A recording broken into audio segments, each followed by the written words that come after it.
What is up, guys? I'm sorry. Shut up, Rachel Maddow. Sorry about that. I know I didn't get a review of Safe House this weekend. I don't know why I saw it. I saw The Artist and I'd give that like an 8 or an 8.5 out of 10. But I'm sorry I couldn't get a review for you. So I'm gonna make my top 10 worst movies of 2011 list. But this time I'm going to explain it to you because I know some of them I didn't really get reviews up, and I don't know, I just wanted to talk more instead of just having a slideshow of just, 10 movies, just like a 20-second slideshow. So I wanted to, explain them. So I'm going to read them off this. Now, some of these movies, actually, keep in mind, I haven't seen many bad movies this year. I'm a bit disappointed because I only saw like 60-something movies, in this whole year, and last year I saw like 80, so I'm a little bit disappointed in myself, but yeah, I didn't really see that many bad movies. So there be some movies in here that I actually didn't really hate, but granted, some of these movies I did put reviews up, and I actually gave sort of favorable reviews to them. But I just looking back at them now, I'm like, what was I thinking? They're horrible, and it shows with my first number 10 pick, The Mechanic.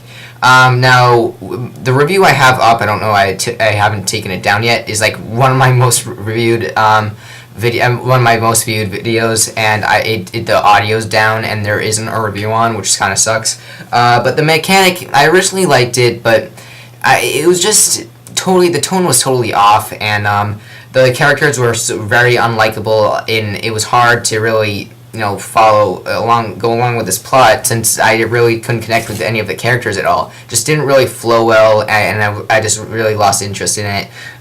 So yeah, I didn't hate it, but yeah, it's my number 10 pick. Number 9, again, I reviewed it, I gave it a 6 out of 10, I don't know what I was thinking. Season of the Witch, I just hate it. I mean, looking back at it now, it was totally stupid. The dialogue was terrible. The writing was crap. The story was horrible and cliched. And I just hate those kinds of movies where it's like, old, back in the old days, and there's witches and stuff, and it just didn't offer anything new. So I don't know what the fuck I was thinking. And so yeah, number 9 is Season of the Witch. It's not a 6 out of 10 anymore. But number 8, sorry, is Just Go With It. Now this is Dennis Dugan's another Dennis Dugan Adam Sandler pair movie, and it's just Adam Sandler. I don't like the guy anymore. I agree he's funny, but I just fucking can't stand him right now. Because I didn't see Jack and Jill, so that's not on this list. But Just Go With It is on this list. Just a very stupid comedy, predictable, cliched, and I could tell like every single thing that happened in this movie I predicted already. So yeah, number 8. Number 7 is Transformers 3. A lot of people seem to really like this one better than Transformers 2. Everyone hated Transformers 2, but then when they saw Transformers 3, they're all like, oh, this is a return. Michael Bay actually did good with this. I didn't see that at all. I didn't see much difference at all from Transformers 2. It was the same. It was, it had terrible humor. It was way too fucking long, almost 3 hours. And the action was not fun, except for a few scenes. That's what made it better than Transformers 2, is that it did have some scenes where it was creative, like, the giant building falling, and that was good. But the rest of it was just, it was just boom, robots fighting, and it just got so boring after a while. And there, the whole Mabel section was awful, and the plot was stupid. I don't know. I just don't know why so many people liked that movie. I don't know. Whatever. Number 6 is Yogi Bear. Just bland. That's all I have to say about it. The same with Romeo and Juliet is my number 5 pick. I mean, again, not a horrible movie. It just didn't do anything for me at all. It wasn't entertaining. The whole movie just took place in a fucking backyard and with gnomes, and it just totally uninteresting. I'm sure a lot of kids that were in the theater were, crying or sleeping, whatever. Number 4 is Bad Teacher. Now, this movie, the first bad thing about Bad Teacher is that it was not funny. The second thing is, the Cameron Diaz's character was the biggest bitch, and she was she was the epitome of everything selfish and, a stereotypical woman. She should have been like the villain And if you have a protagonist who is just, a totally selfish broad, you have the antagonist, which is like just this totally annoying, just not exactly a bad person, just a very annoying woman that you just want to take and shake her by the fucking neck. I mean, you can't work a movie out like that. You can't have a protagonist and an antagonist that you despise. So Bad Teacher, I really didn't like that one. 3 is the first really, really, really bad movie I have on this list, is Priest.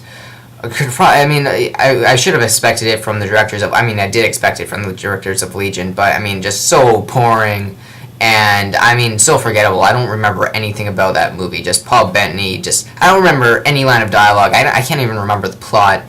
I just remember being bored out of my mind, and these guys do not know how to direct action at all, and the special effects were horrible.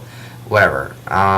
Number 2 is, I'm surprised I even saw it, 11-11-11. Just the stupidest movie, probably one of the stupidest movies I've ever seen. The plot was cliched, and do we really need another movie about some superstition? And on 11-11-11, then something's gonna happen. To take something that's been done so many times before and make it worse, just make it so bad. What the fuck were these writers thinking? Why was this movie produced? That's just a big question I have in my mind, because it not only is it unoriginal, but it takes unoriginality and just makes it so bland, and not just bland, just horrible and just laughable. Then these like goblins or whatever come out of nowhere. They don't make them interesting at all. Like, seriously, you can think of something better than just having these things. Just no thought was put into this movie at all.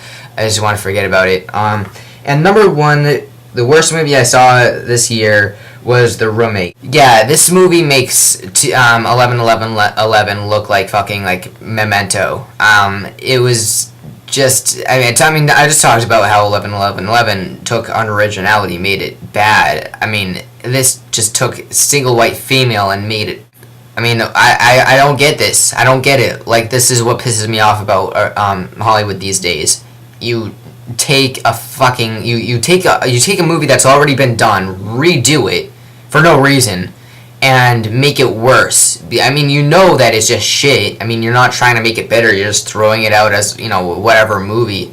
And why would you do that? Why? The point of remaking things is to make it better. I know that's not the point these days, but at least when even though everything that comes out these days are a remake, the point is to make maybe kind of an updated version. You don't take a movie, twist it around a little bit, make it a different setting, and then totally just make it, whatever. Yes, these are the 10 movies that, I wish I didn't see, and I know there's not the biggest, list of hatred ever. I didn't see the most movies. I skipped Jack and Jill, skipped Breaking Dawn this year, and I skipped Something Borrowed, so those are not on my list, but they probably would be. But yes, these are my least favorite movies of the year. Thanks for watching. T Blackchicks 1. Bye.